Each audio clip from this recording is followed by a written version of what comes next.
For some analysis on this, we are joined by Wendel Trio. He joins us live from Brussels. He's a climate change science and policy analyst. Wendel, great to have you here with us on Tier 2 World. So let's start with India. So India's mango crisis is apparently now part of a much bigger global story. How seriously are extreme weather conditions starting to impact or threaten, rather, food businesses and agricultural economies?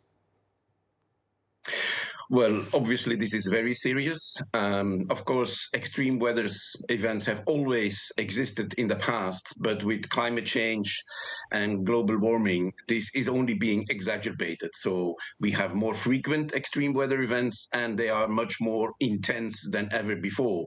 And we see that droughts and heat waves and floods are all impacting agriculture in a very negative way.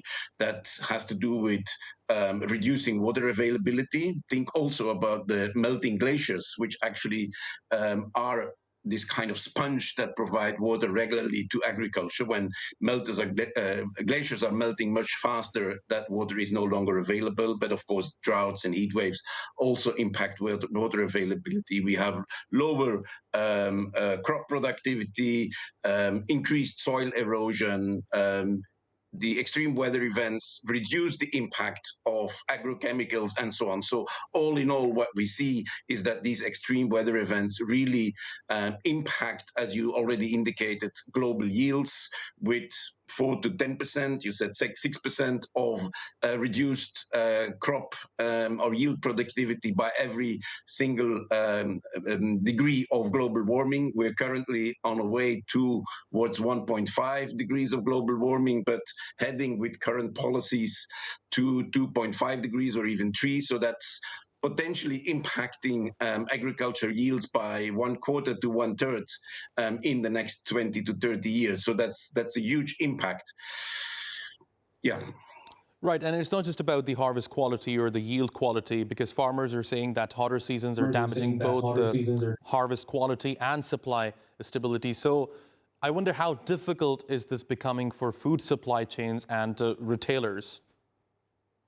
Yeah, as you say, I mean, the extreme weather really impacts the predictability of the food production and the quality and the quantity, but it also impacts distribution systems and transport. And I mean, obviously, a lot of the food is being transported overseas, and extreme weather events highly impact sea traffic. So there's a lot of things that come together, both in terms of the agriculture products, the distribution, the predictability, and so on, that all kind of face a certain threat to the food industry.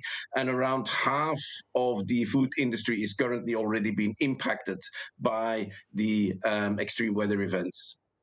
Wendel, we are also seeing crops damaged by heat, labor pressure rising, and prices becoming more unstable. This can be noticed in many different parts of the world now. So is climate risk now turning into a major business risk for the global food industry?